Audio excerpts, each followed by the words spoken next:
Hey all, Mike here again. We've decided to sell our 2011 Offroad Teardrop. It's a SoCal 459 Krawler. Does have the upgraded suspension package, the reinforced ribbing to handle the rigors of the off-road trails. We've used this thing for 3 years now with no problems at all. This thing is awesome. The only reason we're selling it is we are wanting to go to a sportsmobile because of our family. We can take both of our kids with us, and that's the direction we're going to go. So without further ado, I'm going to give you kind of a quick run around of the exterior, and then we'll touch base on some of the amenities in the interior. So this has the reinforced tongue. I did add a tongue plate here. I slipped through and just about broke my leg last year when we were in Colorado. So I'm adding a plate to stand on. Original intent was to use it to put our little portable generator when we go off grid and we don't have shore power.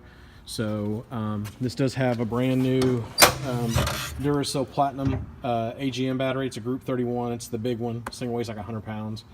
I did install a new Marine Co charger. The problem was the old one quit. That was the factory one from 2011. So this thing holds a ton of stuff. We usually keep our camp dry box, which is just extra batteries, thermal cell for our mosquitoes, soap, just extra stuff that we need, plus our porta potty, our water hose for refilling the water tank, fishing poles, paper towels, fire extinguisher, gloves, tools, all that stuff. It all stays dry the whole time. So this is great. Got doors on both sides for entry. I did add this. This is the hot water heater system. It's pretty great because I did hardwire it in to the battery. Normally it has a battery. Oops, there we go. This is the Triton series. There's two different types of hot water heaters that you can use. We went with the Triton because it was what was available to us. The switch has been hardwired in, so I don't know if you can hear it. I don't think there's any water in it because we winterized it, but normally you have little batteries that go up under here, two diesel batteries, but I got tired of dealing with that, so battery converter, it now runs off of the 12-volt power of the system, so you never have to replace batteries, trying to make this as user-friendly.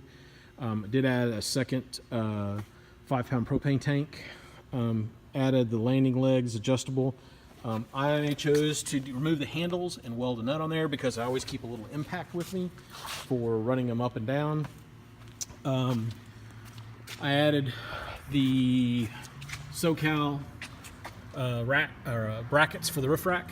I actually built my own rack. I'm a very accomplished welder and fabricator, so I decided I would go ahead and build my own rack, and then I put a Smitty-built Defender rack on it, basket, for firewood and miscellaneous camp chairs and whatnot.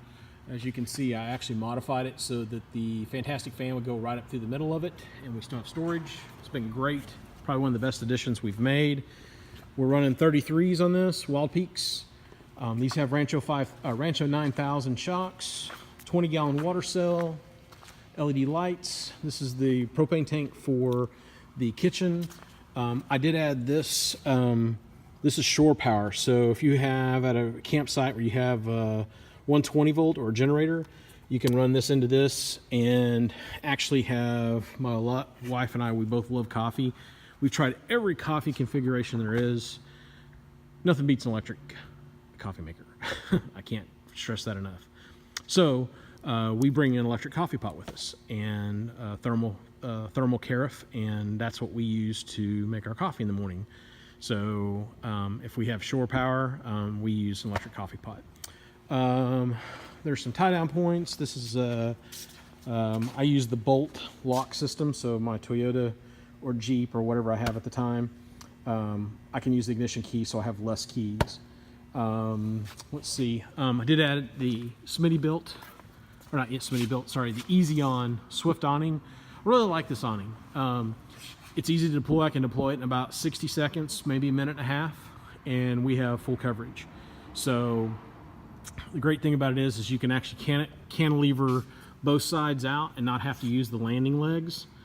and then you can drop the landing legs. And so that's a really nice feature. If you need shade real quick, it's not windy, and you're just going to stop and have a sandwich, but you don't want to be in the sun and don't want to eat in your car, you can stick that out, be in the shade, eat your sandwich, get back on the trail, and off you go.